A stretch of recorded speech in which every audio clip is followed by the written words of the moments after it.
चलिए देखिए हमारा पहला प्रश्न क्या है। क्वेश्चन कह रहा है कि एक प्रभावी शिक्षक क्या है? अविभेदित अनुदेशन और मानकीकृत आकलन पर बल देता है। मानकीकृत आकलन का मतलब ऐसा आकलन जो पहले से निर्धारित है, यानी शिक्षक अपने अनुसार आकलन करता है, न कि बच्चों के अकॉर्डिंग। फिर अपने विद्यार्थियों की भावनात्मक आवश्यकताओं का ध्यान रखता है। गलत उत्तरों के लिए विद्यार्थियों को दंडित करता है। ज्ञान के ज्यों के त्यों पुनरुत्पादन पर बल देता है, मतलब जैसा टीचर ने सिखाया वैसा ही बच्चे बोले, इस पर बल देता है। तो एक इफेक्टिव टीचर कौन होगा बता दे चलिए। नहीं दिख रहा है आप लोगों को? 360 पे कर लीजिए, आपको क्लियर दिखेगा। ठीक है, अच्छे से एकदम सही दिख रहा है भाई। निर्मला जी, तिलक जी कह रहे हैं नहीं दिख रहा है।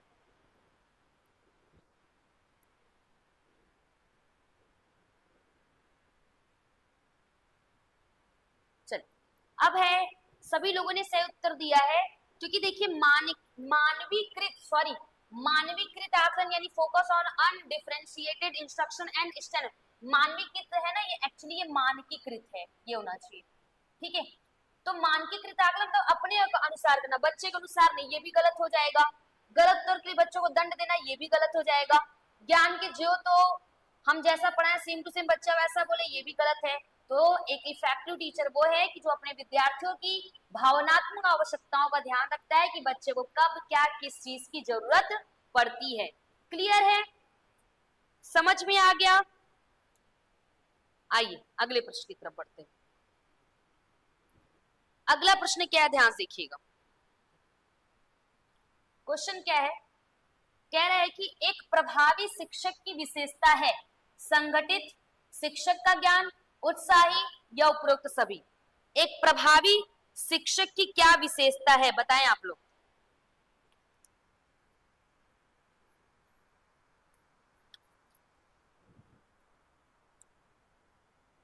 दूसरे का डी, पूर्णिमा जी बहुत बढ़िया, तनिषा जी, सभी लोगों ने आंसर किया है और बहुत बेहतरीन तरीके से आप लोगों का आंसर आ रहा है, बहुत बढ़िया।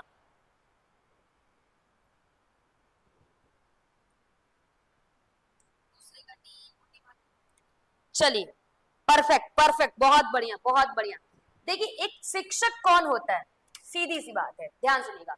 एक जो टीचर होता है, पहली बात ऑर्गेनाइजेशन, संगठित मतलब उसके विचार हो सकते हैं या वो बच्चों को जैसा सिखाना चाहते हैं वो एक संगठित रूप में हो। दूसरी बात, शिक्षक का ज्ञान बहुत जरूरी है, बिना ज्ञान के कैसे होगा। हर टीचर में इंथुजियाज्म होना चाहिए। अगर शिक्षक ही नीरस रहेगा तो क्लास तो नीरस होगी, बच्चे तो नीरस होंगे।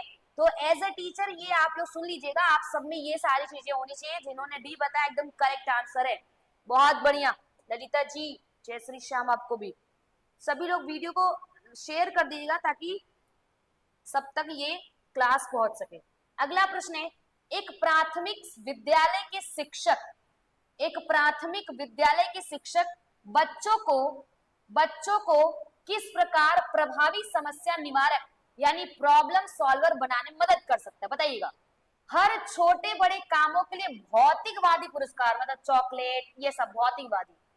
केवल प्रक्रियात्मक ज्ञान पर जोर देना, गलत उत्तर को खारिज करके दंड देना, सहज अनुमान लगाने यानी स्वाभाविक रूप से, फिर उसी पर विचार मंथन यानी ब्रेनस्टॉर्मिंग करने के लिए प्रोत्साहित करना।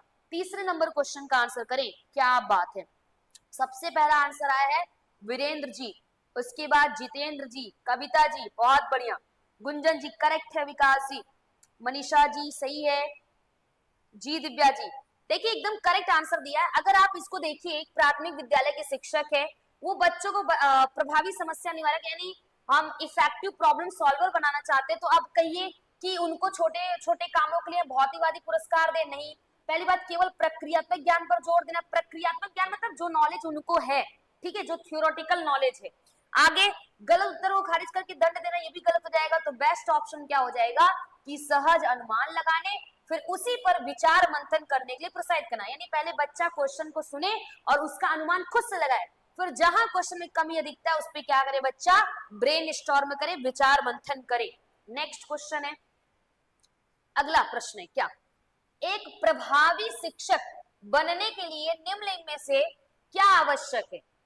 To be an effective teacher it is important to, हमेशा पाठ से उत्तर अधिदिष्ट करना, मतलब always dictate answer from the text, text को देखकर आंसर बताना, प्रत्येक बच्चे को जानना, हर बच्चे को जानना, know each and every child, छात्रों द्वारा पूछताछ के कारण होने वाले व्यवधान से बचना, बच्चे जो पूछते हैं ना क्वेश्चन, तो उस पूछने से व्यवधान मतलब जो रुकावट है उससे बचना, मतलब चाहते हैं टीचर हमसे कोई पूछे ना, ठीक है। समूह गतिविधि के बजाय व्यक्तिगत सीखने पे ध्यान देना, समूह गतिविधि के बजाय व्यक्तिगत सीखने में, मतलब बच्चा सबके साथ मिलकर ना सीखे, अकेले सीखे, इस पर ध्यान देना। इस क्वेश्चन को देखते हैं।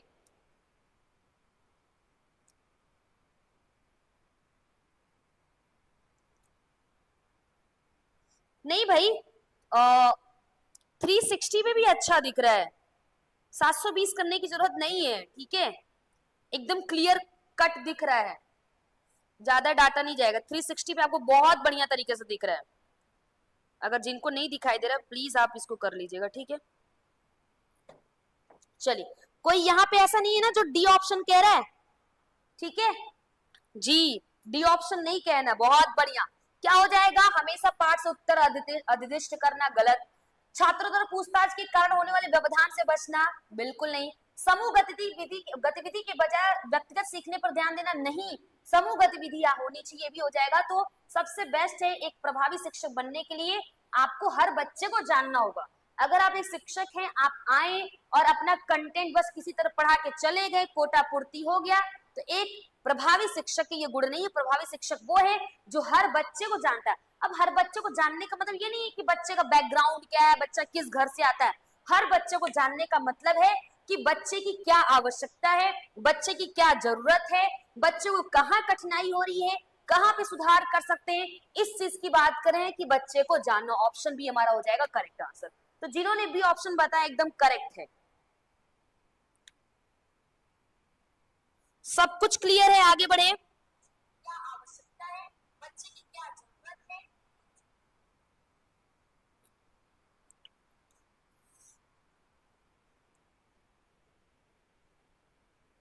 हो सकता है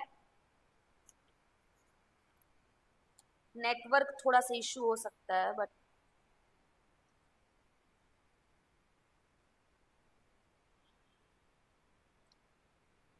ओके, कुछ नहीं दिख रहा है यहाँ पे, मुझे तो सब कुछ दिख रहा है भाई ठीक है, आइए नेक्स्ट क्वेश्चन पे।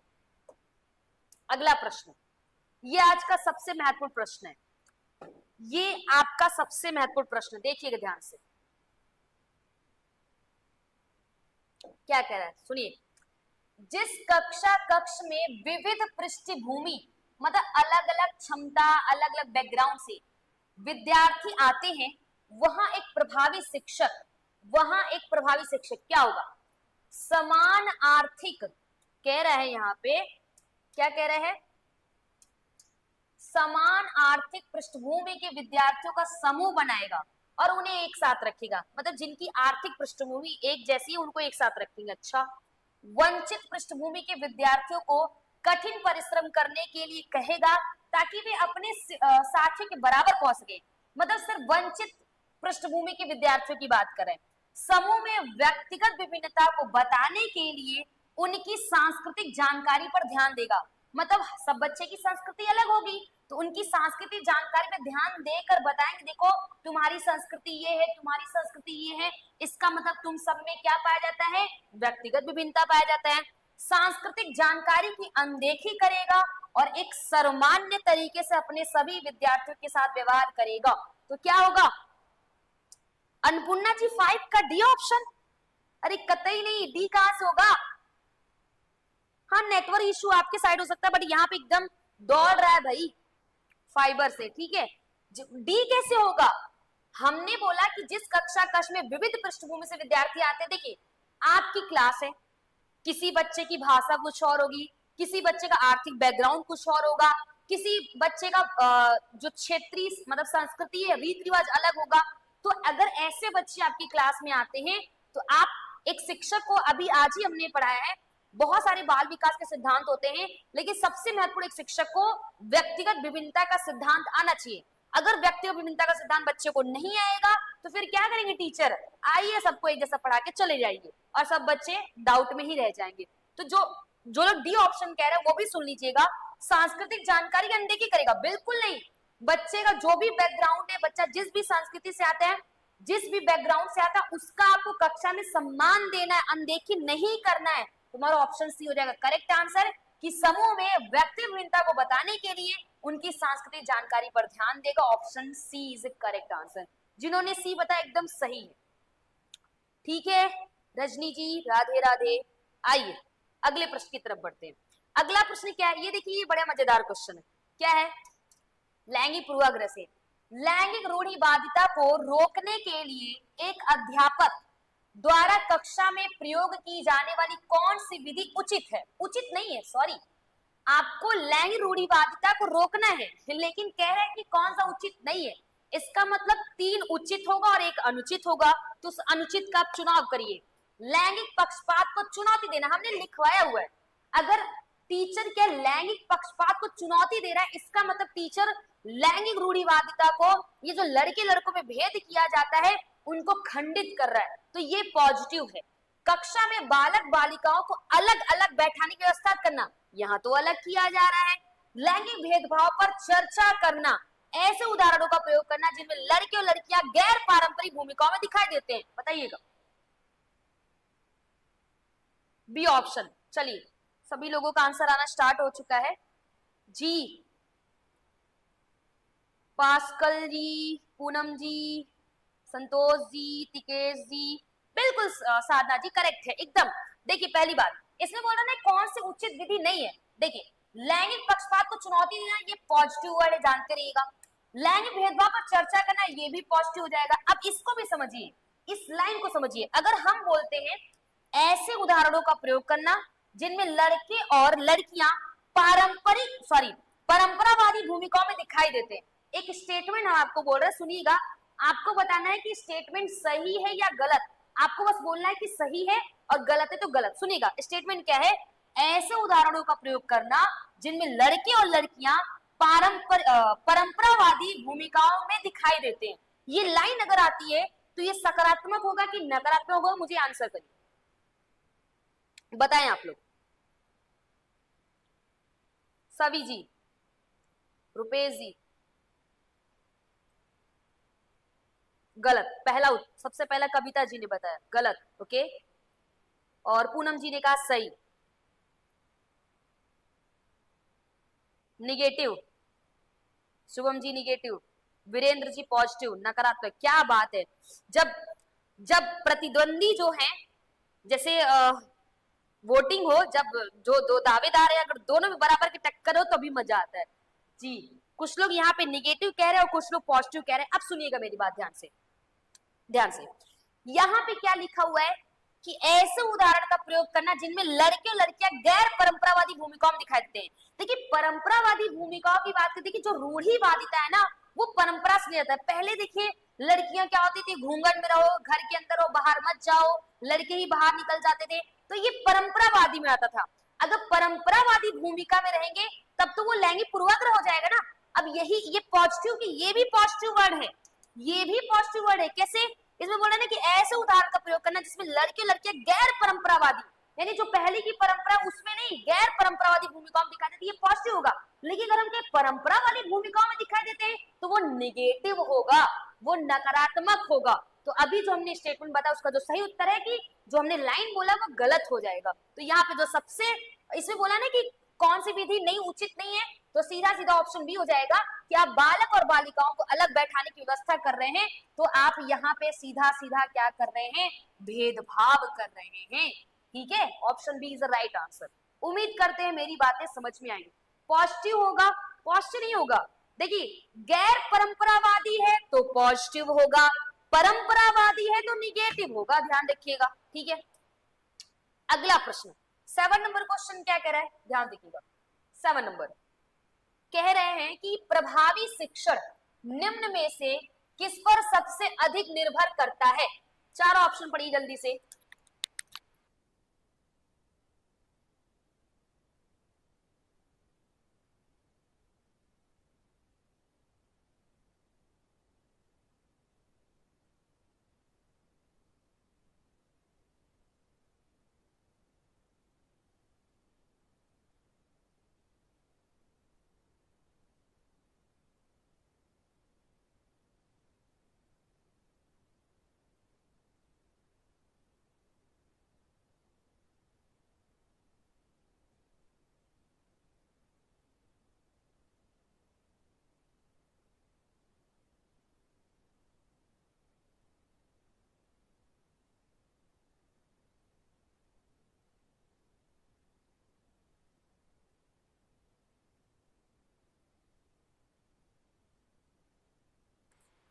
चलिए मोस्टली लोगों ने बता दिया, बहुत बढ़िया, सबका आंसर करेक्ट है। सी सी सी जी, रुचि जी, अबिका जी, योगेश जी। क्या हो जाएगा? प्रभावी शिक्षण निम्न में से किस पर सबसे अधिक निर्भर करता है?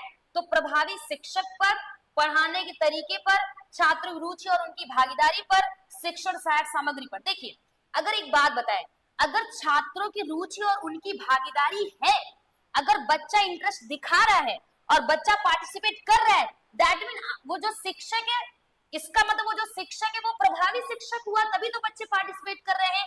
पढ़ाने का जो तरीका है वो भी उत्तम रहा, जो शिक्षण सहायक सामग्री यूज कर रहे हैं वो भी बेहतर होगा। तो हमारा ऑप्शन सी हो जाए करेक्ट, क्योंकि सी ऑप्शन में ए बी डी तीनों इंक्लूड हो जाएगा। तो जिन्होंने सी बताया है वो एकदम करेक्ट आंसर है, वो एकदम सही है। ठीक है, अगले प्रश्न की तरफ बढ़ते हैं।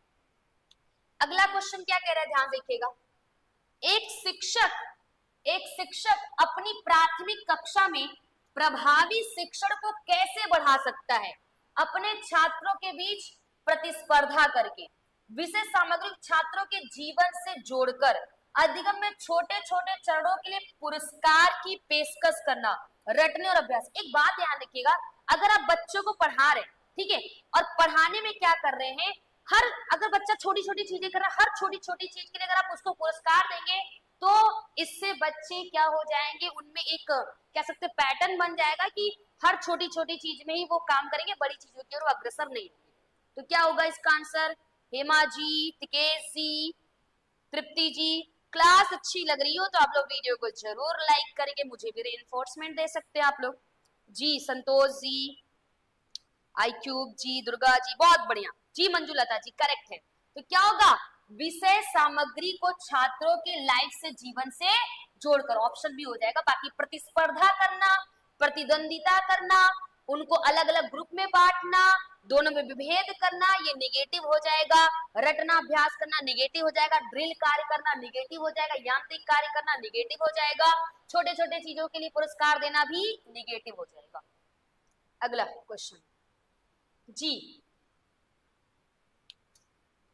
पर्याप्त कौशल बड़े पैमाने पर कभी कभी अधिक प्रभावी ढंग से सिखाने में मदद करता है, बताइएगा।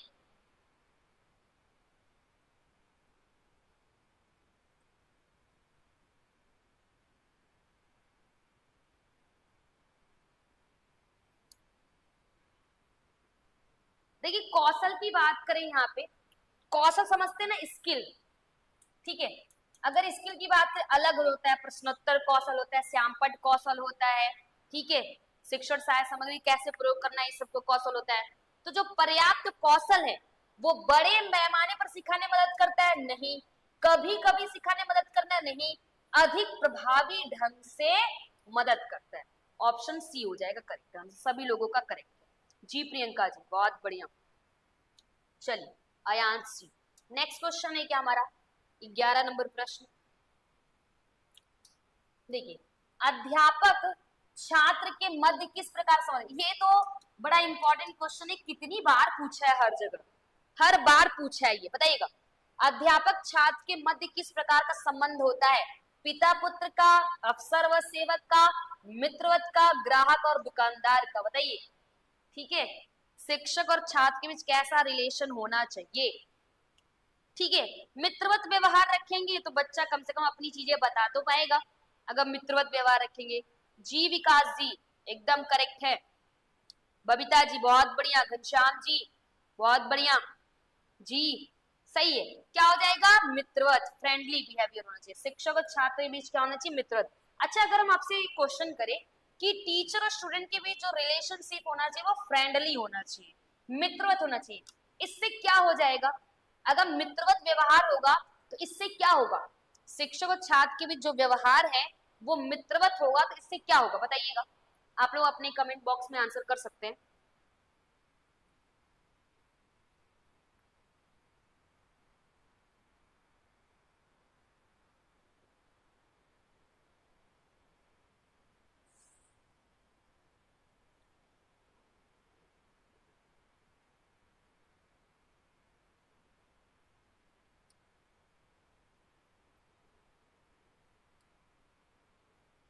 मार्गदर्शन के, तृप्ति जी ने कहा मार्गदर्शन के लिए।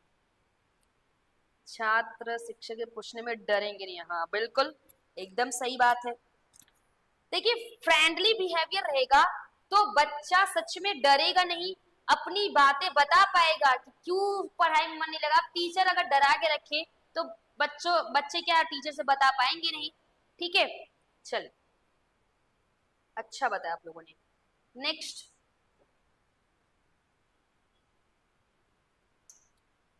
विद्यार्थियों में संज्ञानात्मक परिवर्तन को प्रोत्साहित करने के लिए एक शिक्षिका को हम बच्चे के कॉग्निटिव चेंजेस यानी संज्ञानात्मक परिवर्तन को हम प्रोत्साहित करना चाहते हैं तो एक शिक्षिका को यंत्रवत याद करने के लंबे अनुच्छेद देना चाहिए। मतलब बड़ी लाइन दे दे, बच्चा रटे उसको। यंत्रवत मतलब बार बार रटे। ऐसी विषय वस्तु देनी चाहिए जो मध्यम रूप से चुनौतीपूर्ण हो और स्कीमा में संशोधन की मांग करे। ठीक है, स्कीमा मतलब जो आपकी याददाश्त है, जो जानकारी जहां स्टोर हो रही वही स्कीमा होती है। ठीक है, असंबद्ध खंडों में जानकारी प्रस्तुत करनी चाहिए। असंबद्ध, संबंध नहीं, ये तो वैसे ही कंफ्यूज कर देगा। ऐसे कार्य देने चाहिए जो बच्चों के वर्तमान संज्ञानात्मक स्तर से अत्यधिक उच्च हो। ये तो बच्चे को समझ में नहीं आएगा ना। क्या बात, स्टूडेंट अपनी परेशानी को टीचर को बता सके, स्टूडेंट में सब प्रॉब्लम ही लिखे भाई, अपनी कमजोरी को बता सके बिना डरे। बहुत बढ़िया, सुंदर लग रहा है आप लोगों का कमेंट। हमने तो अचानक से देखा कि ये क्या हो गया भाई, क्या लिख रहे हैं आप लोग। बिल्कुल, देखिए अगर जिनको लगता है मैम डी भी होना चाहिए, सीधी सी बात है, अगर आप ऐसा काम देंगे, ठीक है, बच्चे को 2 तक पहाड़ा आता है या बच्चे को 10 तक पहाड़ा आता है और आप बच्चे को 15 तक पहाड़े वाली चीज देंगे तो बच्चा कैसे कर पाएगा। तो उसके लेवल से उच्च लेवल पे अगर आप सिखाएंगे तो बच्चा नहीं सीखेगा, बोर हो जाएगा, उसका सीखने में मन ही नहीं लगेगा। आप असंबद्ध खंड में जानकारी देंगे तो भी सीखने में दिक्कत होगी, यंत्रवत याद करना निगेटिव हो जाएगा। आप ऐसी विषय वस्तु देंगे जो मध्यम रूप से चुनौतीपूर्ण हो, मतलब मीडियम रूप से उसके चुनौतीपूर्ण हो और जो उसकी स्कीमा में संशोधन की मांग करे, क्योंकि स्कीमा का संबंध संज्ञानात्मक परिवर्तन से होता है। स्कीमा शब्द का प्रयोग सबसे पहले किसने किया था, जीन पियाजे, और जीन पियाजे हमारे संज्ञानात्मक मनोवैज्ञानिक है। ठीक है, जीन पियाजे क्या है, कंस्ट्रक्टिविज्म है, यानी कौन है, रचनावादी के जाने जाते हैं, क्योंकि बच्चे अपने ज्ञान का, अपनी समझ का निर्माण स्वयं करते हैं। बस परिपक्वता और वातावरण, या हम कह सकते हैं परिपक्वता और अनुभव के बीच क्या होना चाहिए, अंतरक्रिया होनी चाहिए। 12 नंबर क्वेश्चन, विद्यार्थियों में संप्रत्यात्मक अधिगम हेतु, संप्रत्यात्मक यानी कॉन्सेप्ट मेकिंग, संप्रत्यात्मक अधिगम हेतु एक अध्यापिका को निम्न में से किसका प्रयोग टालना चाहिए। दैट मीन किसका प्रयोग नहीं करना चाहिए। विद्यार्थियों में किसी समस्या को हल करने के विविध तरीके पूछना, मतलब बच्चे से पूछेंगे कितने तरीके से हल कर सकते हैं, ये तो उनके संप्रत्यात्मक अधिगम को बढ़ावा ही देगी। विषयों को जटिल से सरल क्रम में लगाना, बिल्कुल। उप संप्रत्तियों में संबंध स्थापित करने के लिए विद्यार्थियों को प्रोत्साहित करना और प्रक्रियात्मक ज्ञान पर बल देना। पता है यहाँ पे तो सब एकदम बहुत बढ़िया तरीके से चल रहा है।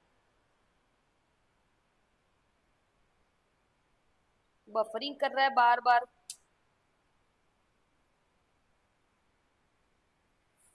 बारह का क्या आंसर आ रहा है, 12 का B. Okay, Reena ji D. उत्तर करते चलिए सब लोग, पूरा पढ़िए, आपको टाइम दिया था पढ़ने का, पढ़कर उसको खुद को समझिए, फिर आगे हम बढ़ेंगे। कोई जल्दीबाजी नहीं है, ना तो आपका ट्रेन छूट रहा है ना तो मेरा ट्रेन छूट रहा है। बी ऑप्शन आ रहा है, मेरे प्यारे बाबा डी ऑप्शन कह रहे हैं, और दुर्गा जी डी ऑप्शन कह रही है। मेरे कहने पर मत जाइए, हम अगर आप फेस रीड करें या मैम के बताने के तरीके पर जाए तो हम तो ऐसा भी तरीका अपना सकते हैं कि मोस्टली क्वेश्चन पर आंसर गलत कर सकते हैं। ठीक है, अगर हमने कहा बी भी तो सही है, तो सही जरूरी नहीं है। पहली बात की सुनिएगा, मैं ये हमारा पॉजिटिव है, ये भी हमारा पॉजिटिव है। अब कह रहे हैं कि किसे नहीं करना है, हम क्या कर रहे हैं, जटिल से सरल जा रहे हैं, जबकि नियम क्या कहते हैं, हमको बच्चों को सिखाना है तो सरल से जटिल की ओर जाना चाहिए, न कि जटिल से सरल की ओर। तो ये तो वैसे ही हमारा गलत हो जाएगा, यानी ऑप्शन भी हो जाएगा। बाकी प्रक्रियात्मक ज्ञान पर बल देना ये भी सही है। प्रक्रियात्मक यानी फोकसिंग ऑन प्रोसीजरल नॉलेज, यानी देखिए एक्चुअली में क्या है ना, प्रक्रियात्मक ज्ञान क्या होता है, जैसे आपके पास जो नॉलेज है, अब उस नॉलेज को किस सीक्वेंस में, किस क्रम में आप बताते हो, किस प्रोसेस में बताते हो, प्रक्रिया के आधार पर बता रहा है या फंक्शन के आधार पर बता रहा है, तो हमारा ऑप्शन भी हो जाएगा गलत आंसर। ठीक है जी, इंग्लिश क्या है, फोकसिंग ऑन प्रोसीजरल नॉलेज, गलत नहीं है। ठीक है, आप प्रोसीजरल नॉलेज में क्या करेंगे, फोकस करेंगे, ये भी हमारा करेक्ट ही हो जाएगा। Next, repeated question, repeated question, जल्दी एकदम स्पीड में उत्तर दीजिए आप लोग, रिपीटेड क्वेश्चन है, स्पीड में आंसर करिए आप लोग।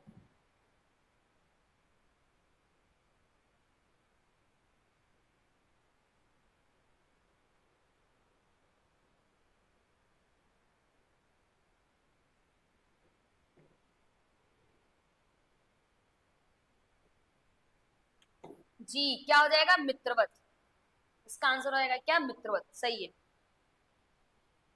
13 का सी। ठीक है, आइए नेक्स्ट क्वेश्चन। हाँ, ये क्वेश्चन आपको थोड़ा सा समझना पड़ेगा।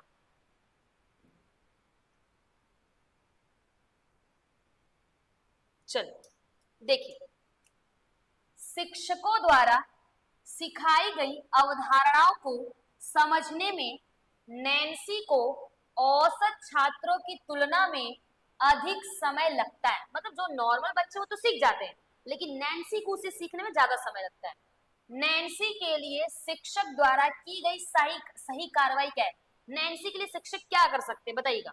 शिक्षक को नैन्सी की उपेक्षा, उपेक्षा मतलब क्या, इग्नोर, इग्नोर करना चाहिए और अन्य बुद्धिमान छात्रों पर ध्यान देना चाहिए। शिक्षक को नैन्सी का विश्लेषण करना चाहिए, उसकी समस्या को ठीक करने में मदद करनी चाहिए। शिक्षक को नैन्सी को सजा देनी चाहिए क्योंकि सजा उसके दिमाग को सक्रिय बनाती है। अच्छा, शिक्षक को नैन्सी के माता पिता को बताना चाहिए कि वह प्रभावी ढंग से नहीं सीख सकती है। अरे भाई, मम्मी पापा को बताना है तो फिर वो शिक्षक के पास क्यों आई है। कैसा आज आप लोगों को अटक अटक के चल रहा है भाई, बिल्कुल।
चलिए,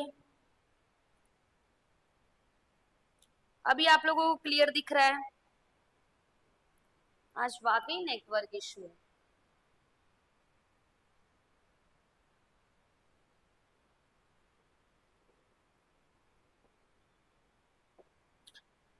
सभी लोगों ने आंसर किया, बी, बी ऑप्शन कर रहे हैं, बिल्कुल सही है। देखिए, अगर बात करें, उपेक्षा करना गलत हो जाएगा, ठीक है, नैन्सी को सजा देना गलत हो जाएगा, माता पिता के पास भेजना गलत हो जाएगा।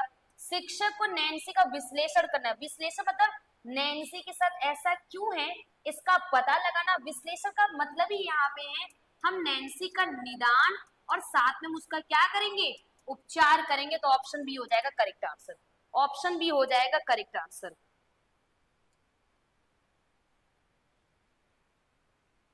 ठीक है, option B is the right answer. Next हमारा क्वेश्चन क्या, ध्यान देखिएगा।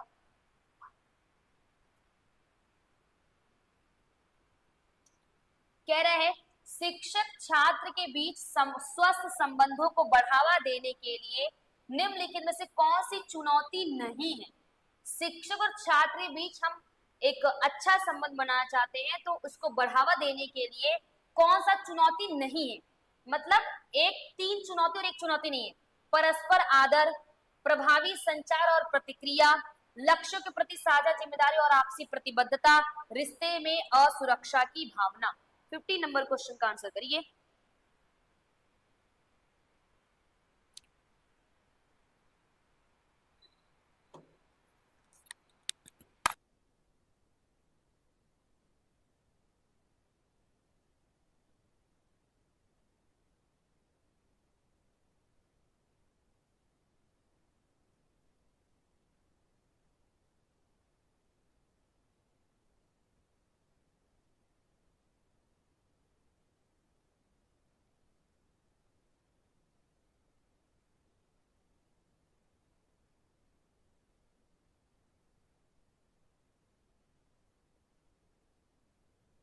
चलिए अभी आप लोग को क्लियर दिख रहा होगा।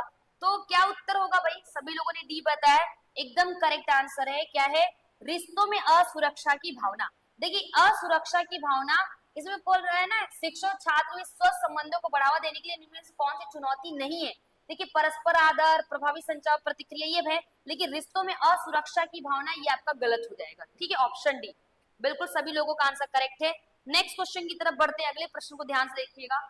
कह रहे हैं शिक्षक और छात्र के बीच अच्छे संबंध डैश डैश डैश आवश्यक हैं।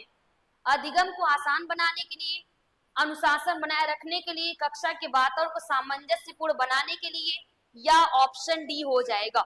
बताइए बताइए। शिक्षक और छात्र के बीच अच्छे संबंध अधिगम को आसान बनाने के लिए, अनुशासन बनाए रखने के लिए, कक्षा के वातावरण को सामंजस्यपूर्ण बनाने के लिए, या छात्रों को ट्यूशन के लिए आकर्षित करने के लिए। आंसर करिएगा। डी ऑप्शन, ट्यूशन के लिए आकर्षित करने के लिए। 60 नंबर अभी सही दिख रहा है? चलिए बोलते चलिए आप लोग।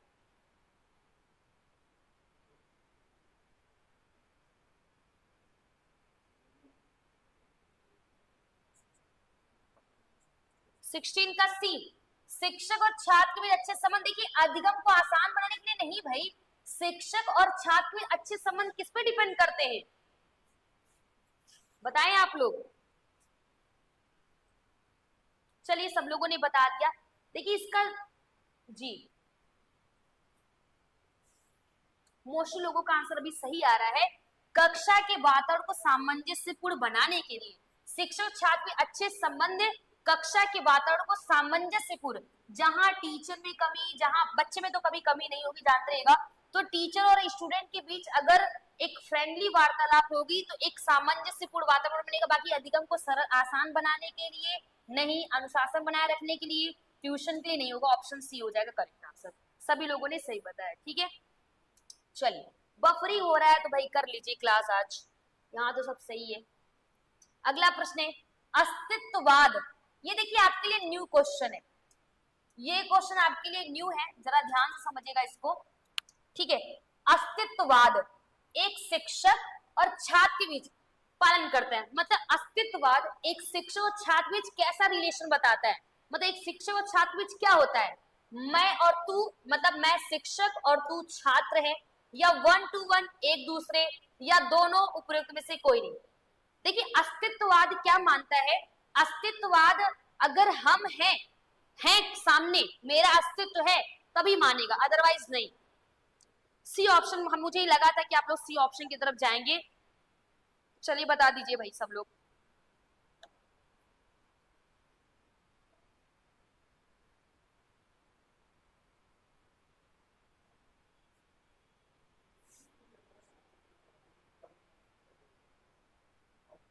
चलिए हाँ, इंग्लिश देख लीजिए भाई। देखिए आपको बता दें, ये जो एग्जिस्टेंशियलिज्म है यानी अस्तित्ववाद है, अस्तित्ववाद क्या मानता है? सीधा सीधा अस्तित्व मानता है, अस्तित्व मानता है कि आज हम जीवित हैं। ये ऐसा मानता है कि अगर आज हम जीवित हैं तो हमारा अस्तित्व है। ठीक है, अगर आज हम जीवित हो तो हमारा अस्तित्व है। अब एक टीचर है और टीचर के सामने स्टूडेंट है, अगर ये दोनों हैं तो इनका अस्तित्व है। यानी अस्तित्ववाद एक शिक्षक और छात्र के बीच मैं और तू संबंधों का पालन करता है कि मैं और तुम हो, हमारा तुम्हारा अस्तित्व है। तो ऑप्शन ए हो जाएगा यहाँ करेक्ट आंसर, मैं और तू। सी ऑप्शन नहीं होगा भाई, 1 to 1 नहीं होगा, मैं और तू, ठीक है, ये अस्तित्ववाद के अंतर्गत आता है। अगला प्रश्न क्या है, देखिएगा, समूहों में चर्चा करना सकारात्मक शिक्षक छात्र संबंध किस कक्षा कक्ष की विशेषता है? प्रगतिशील कक्षा कक्ष, पाठ्यपुस्तक केंद्रित कक्षा कक्ष, व्यवहारवादी कक्षा कक्ष या शिक्षक केंद्रित? ये तो सबसे सरल है कि समूह में चर्चा करना सकारात्मक शिक्षक छात्र संबंध किस कक्षा में है? जी हाँ, ऐसी कक्षा में जहां कह सकते हैं कि जो सीखना है वो और व्यवहार पे डिपेंड है। मतलब कक्षा का में जो सीखना होता है, देखिए अधिगम जो है व्यवहार से रिलेटेड होता है, जो कक्षा है वो और व्यवहारवादी होता है, जहाँ पे करके सीखना ज्यादा होता है, जहाँ लर्निंग बाय डूइंग होता है, जहाँ प्रोजेक्ट विधि होता है, और इसके लिए जॉन डीबी भी जाने जाते हैं। तो क्या आंसर आएगा? हाँ, नेटवर्क प्रॉब्लम है भैया थोड़ा बहुत, ठीक है। चलिए, प्रगतिशील, देखिए पाठ पुस्तक केंद्रित व्यवहारवादी कक्षा नहीं होगा, शिक्षक केंद्रित ये तो निगेटिव हो जाएगा, ये हो जाएगा क्या आपका प्रगतिशील कक्षा कक्ष। प्रगतिशील कक्षा कक्ष क्या है? इसमें समूह में चर्चा करना सकारात्मक शिक्षक छात्र संबंध की विशेषता है, ठीक है। चलिए नेक्स्ट क्वेश्चन की तरफ बढ़ते हैं। अगला प्रश्न, यदि कोई छात्र आपसे प्रश्न पूछता है और उसका उत्तर आपको ज्ञात नहीं है, एक शिक्षक के रूप में आप कैसे प्रतिक्रिया देंगे? देखिए ये बड़ा अच्छा क्वेश्चन है। एज अ टीचर सब हर कोई परफेक्ट नहीं हो सकता, कभी कभी हो सकता है आप ऐसे क्वेश्चन भी कर सकते हैं कि टीचर को ना आए, तो ऐसे में एज अ टीचर आप क्या करेंगे बताइएगा? बच्चे को नजरअंदाज करेंगे, मतलब उपेक्षा करेंगे, चुप रहने के लिए कहेंगे कि चुप क्वेश्चन मत पूछो, बच्चे को बताएंगे कि आप इसका उत्तर खोज निकालेंगे, या सवाल पूछने के लिए बच्चे को डांटेंगे, ठीक है। कभी भी अगर कोई क्वेश्चन कहते हैं, कभी ये नहीं कहना चाहिए टीचर को कि चुप बैठो, डांट दो। बहुत सारे टीचर ऐसे करते हैं भाई, बहुत सारे टीचर एक कोने में ले जाके उसको कहेंगे कि आपसे ज्यादा क्वेश्चन मत पूछना क्लास में, जब देखो तब प्रश्न पूछते रहते हो, ठीक है। तो एक शिक्षक का ये गुण होता है, अगर कभी ऐसा अगर आपके सामने हो तो आप उनको सीधे आराम से बता दीजिए कि देखिए इसका उत्तर कल हम आपको जरूर बता देंगे, और कल आप अपने टाइम से ड्यूटी से क्वेश्चन को बता दीजिए, यानी ऑप्शन सी हो जाएगा करेक्ट आंसर। बच्चों को बताएं कि आप इसका उत्तर खोज निकालेंगे। बहुत बढ़िया जी घनश्याम जी, बहुत बढ़िया, ठीक है सभी में, अगर आप कह रही तो बीसी करा देते, ओके। अगला प्रश्न हमारा क्या है? अगला प्रश्न भी अच्छा है, क्या है देखिएगा, मान लीजिए कि एक छात्र अपनी समस्याओं को अपने शिक्षक के साथ साझा करना चाहता है। मान लीजिए कि एक छात्र अपनी समस्याओं को अपने शिक्षक के साथ साझा करना चाहता है, ठीक है, मान लिया, और वह इस उद्देश्य के लिए कि शिक्षक के घर जाता है, और वह इस उद्देश्य के लिए वह शिक्षक के घर जाता है। शिक्षक को क्या चाहिए? छात्र के माता पिता संपर्क करे कि उसकी समस्या का समाधान करे, उसे कहें कि जो भी बात है विद्यालय में आकर करे, घर ना आया करे, प्राचार्य से संपर्क करे, उसकी समस्या का समाधान करे, उचित सहायता प्रदान करे और उसका नैतिक उत्थान करे। बताइए जी, ढूंढ ढूंढ के उत्तर देंगे। आज तो बड़ा बफरिंग है, आप लोगों को बहुत समस्या झेलनी पड़ी है, क्या करें, इस पे हमारे कोई बस नहीं है।